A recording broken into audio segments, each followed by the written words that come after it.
బాలికను గర్భవతిని చేసిన అర్చకుడు. ఈ విషయం గురించి మన ధర్మ పరిరక్షకులు వీడియో చేశారా? చేయరు, చచ్చినా చేయరు. అదే వేరే మతం వాడు ఇలాంటిది ఏదన్నా చేశాడు అని తెలిస్తే వరుస పెట్టి 10 వీడియోలు వదలాలి ఒక్కొక్క ఛానల్లో. అంటే టోటల్గా ఏంటంటే మన బొక్కలు మనం బయట వేసుకోకూడదు, వేరే వాడి బొక్కలైతే వేలు పెట్టి కదిలించి బొక్క పెద్దది చేసి మరీ ప్రపంచానికి చూపించాలి.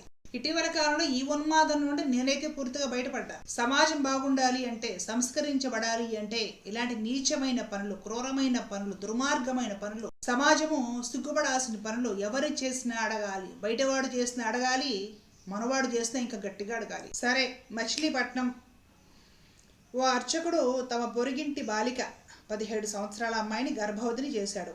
బాలిక తల్లిదండ్రుల ఫిర్యాదు మేరకు ఆర్పేట పోలీసులు కేసు నమోదు చేసి దర్యాప్తు చేస్తున్నారు. డిఎస్పీ ధర్మేంద్ర ఈ కేసు వివరాలను గురువారం వెల్లడించారు. నగరంలో పనిచేసే ఓ అర్చకుడి, అంటే 41 సంవత్సరాల వయసు అర్చకుడి ఇంట్లో బాలిక కుటుంబం అద్దెకుంటుంది. ఇంటర్ చదువుతూ ఉన్న బాలిక అర్చకుడి కుటుంబ సభ్యులతో చనువుగా ఉండేది. డిసెంబర్ 31న కొత్త సంవత్సరం వేడుకల పేరుతో జనవరిలో సినిమాకని, ఫిబ్రవరిలో తిరునాళ్ళకంటూ ఆ బాలికను తన భార్యా పిల్లలతో కలిసి తీసుకువెళ్ళాడు. 3 సార్లు తాము వచ్చేసరికి పొద్దుపోతుందని, తమ పిల్లలతో కలిసి పడుకుంటుందని బాలిక తల్లిదండ్రులకు చెప్పాడు. ఇంటికి వచ్చాక భార్యా పిల్లలు నిద్రించాక బాలికను భయపెట్టి లొంగ తీసుకున్నాడు. ఎవరికైనా చెబితే నీకే నష్టమని భయపెట్టడంతో బాలిక ఎవరికీ చెప్పలేదు. ఆమె ఆరోగ్య పరిస్థితిపై అనుమానం వచ్చిన తల్లిదండ్రులు వైద్యుడి వద్దకు తీసుకెళ్లగా బాలిక గర్భం దాల్చిందని చెప్పడంతో నిర్ఘాంతపోయారు. బాలికను గట్టిగా అడగడంతో ఈ ఘోరం బయటపడింది. అర్చకుడిపై అత్యాచారము, పోక్సో చట్టం కింద కేసు నమోదు చేసి అరెస్టు చేశారు. డిఎస్పీ కేసు దర్యాప్తు చేస్తున్నాడు. ఇది న్యూస్. ఇది కూడా హిందుత్వం మీద దాడి అని మొదలుపెట్టేయండి, ఇంకెందుకు ఆలస్యం. సమాజము సిగ్గుపడాల్సిన పనులు ఇవన్నీ. ఇప్పుడు కొన్ని గజ్జి కుక్కలు మరుగుతాయి.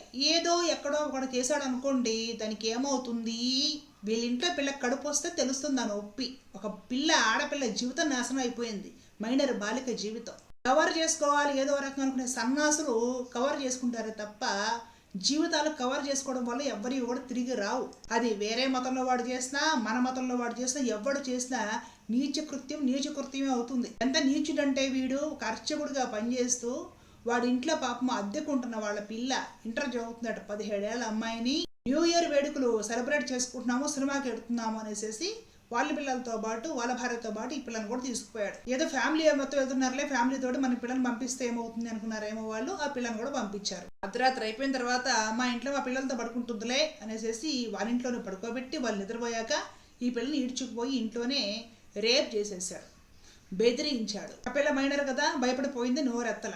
ఆ తర్వాత ఫిబ్రవరి నెలలో మరలా తిరునాళ్ళకి వెళ్తున్నాము, మా ఫ్యామిలీతో మీ పిల్ల కూడా వస్తుందిలే అంటే ఏదో పంపారు ఫ్యామిలీతోటే కదా అని. ఆ పిల్లని తీసుకుని వెళ్ళి మిడ్ నైట్ మరలా ఇంటికి వచ్చిన తర్వాత వీళ్ళింట్లోనే పడుకోబెట్టి వేరే రూమ్లోకి పిల్లలు లాక్కుని పోయి రేప్ చేసి పడేశాడు రాత్రంతా.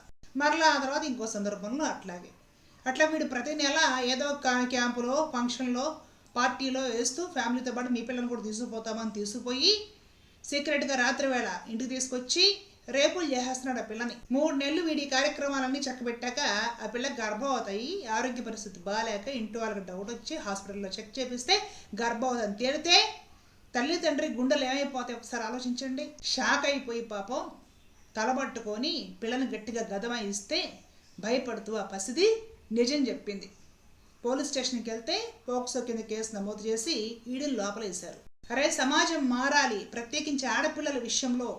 ఏ మతం వాడైనా ఎవడైనా కూడా ఆడపిల్లల విషయంలో కాస్త ఆడపిల్లల్నే మనం జాగ్రత్తగా చూసుకోవాలి. ఆడపిల్లల జోలికి ఎవడొచ్చినా సరే మనం ఊరుకోకూడదు అని కాస్త కృషి చేసే వాళ్ళు ఎవరైనా ఉంటే ఇలాంటి విషయాల గురించి సభ్య సమాజానికి చెప్పి జాగ్రత్తగా ఉంచుకోండి మీ ఆడబిడ్డల్ని అని చెప్పే వాళ్ళు హిందూ ద్రోహులు అవుతారా?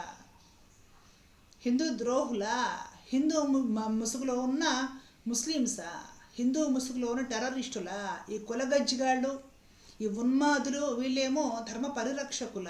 ధర్మ పరిరక్షకులు ఎంతమంది ఇప్పుడు హిందూ సంఘాలు వీళ్ళు పోసేసి ఆ అర్చకుల విషయంలో చర్యలు తీసుకొని ఆ పిల్లని కాపాడతారు. ఎవరిని ఏం చేస్తారయ్యా? ఆ పిల్లకి వేరే మతాలు వాళ్ళు చేస్తేనే మేము అడిగి గొడవ చేస్తాను, మన మతంలో వాడు చేస్తే మాత్రం మేము నోరెత్తమా? ఇదెక్కడ ధర్మము, ఇదెక్కడ న్యాయము? ఎవరు చేస్తారు? ఆ పసిపిల్లకి న్యాయము, 17 ఏళ్ల పిల్ల మైనర్ బాలిక. ఉన్మాదంలో ఉన్నందుకే నేను బయటకు వచ్చేసా. తప్పు ప్రతి చోట జరుగుతూ ఉంది. కానీ హిందుత్వ పరిరక్షణ పేరుతోటంట పక్కనోడు చేస్తేనే వాడు బొక్కలు ఎతికి వీడియోలు చేయాలట. మనవాడు చేస్తే మాట్లాడకూడదంట. మనమే బయటేసుకుంటామా చెల్లెమ్మా? మనలో ఉన్న రోగాలు మనం బయటేసుకోకపోతే మనమే నాశనం అయిపోతాం, మనమే చస్తాం, మనకే ఇంకా రోగాలు పెరిగిపోతాయి. ఒకనాడికి మన అస్తిత్వం లేకుండా పోతుంది. బయట దొంగ కనపడతాడు, ఇంటి దొంగ చాలా ప్రమాదకరం. ఎంతసేపు మా కులాన్ని వాడు ఆ మాట అన్నాడు, వీడు ఈ మాట అన్నాడు, మీరందరూ వీడియోలు చేయండి, మీరందరూ రెచ్చిపోండి అని రెచ్చగొట్టే వాళ్ళు ఈరోజు ఈ అర్చకుడి విషయంలో ఎంతమంది వీడియోలు చేస్తారు? నేను క్లియర్గా చెప్తున్నాను, నాకు మతం కాదు, సమాజం బాగుంటమే కావాలి, సమాజ క్షేమమే కావాలి, ఆడపిల్లలు బాగుంటం కావాలి. తల్లిదండ్రులు దయచేసి తెలుసుకోండి, మీ ఆడపిల్లలని చిన్న పిల్లల దగ్గర నుండి పెద్ద అయ్యేంత వరకు ఏ దశలో కూడా ఎట్టి పరిస్థితుల్లోనూ పక్కనే ఉన్న కుటుంబాలు, ఆ కుటుంబాల్లో కూడా లేడీస్, ఇప్పుడు అర్చకుడు భార్య పిల్లలు అందరూ ఉన్నారులే, వాడితో పడి మన పిల్ల కూడా వెళ్తుంది, వాళ్ళ పిల్లలతో పాటుగా మన పిల్లల్ని కూడా వాళ్ళు చూసుకుంటున్నారు అని అనుకుని ఉంటారు ఈ తల్లిదండ్రులు. కానీ వాడంత నీచమైన కృత్యం చేస్తాడని ఎవరు ఊహిస్తారు? కాబట్టి చెబుతున్నా, ఆడపిల్లని ఎట్టి పరిస్థితుల్లోనూ ఒంటరిగా ఎవరిని నమ్మి పంపించకండి. సొంత బంధువులు కూడా అలాగే ఉన్నారు, దారుణంగా ఉన్నారు. నిజంగా దారుణమైన దుర్దశ. తల్లిదండ్రులు వెంట ఉండే తీసుకుని వెళ్ళండి. ఇతర కుటుంబాలు, ఫ్రెండ్సే కదా, బంధువులే కదా, ఎక్కడో విడిచిపెట్టొద్దు మీ ఆడపిల్లని. రాత్రులు అసలు పంపించొద్దు, ఎవరింట్లోనూ ఉంచొద్దు. పైగా ఆడపిల్లలకి మంచి శిక్షణ ఇవ్వండి, వాటితో ఫ్రెండ్లీగా ఉండాలి ఖచ్చితంగా. టచ్ చేయకూడని చోట ఆడపిల్లలను టచ్ చేయడము, లేకపోతే ప్రవర్తించకూడని విధంగా ఆడపిల్లలతో ప్రవర్తించడము, ఈ విధంగా ఎవరు చేసినా కూడా నేను నిన్ను ఏమి అనను, నా దగ్గర నీకు పూర్తి స్వేచ్ఛ ఉంది, అలాంటివి ఏమైనా ఎవరు నీతో ప్రవర్తించినా కూడా వెంటనే వచ్చి మాకు చెప్పు అని ఆడపిల్లలకి చిన్నప్పటి నుంచే దయచేసి తల్లిదండ్రులు నేర్పండి. అమ్మ తల్లి నేర్పాలి, ఆడపిల్లలకి తల్లి నేర్పాలి.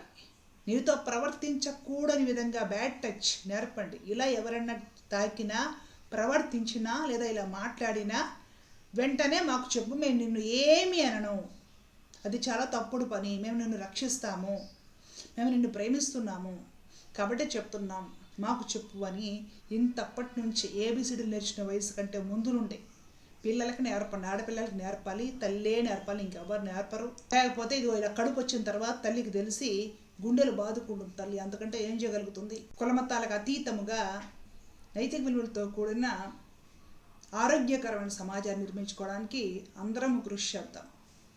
జై హింద్.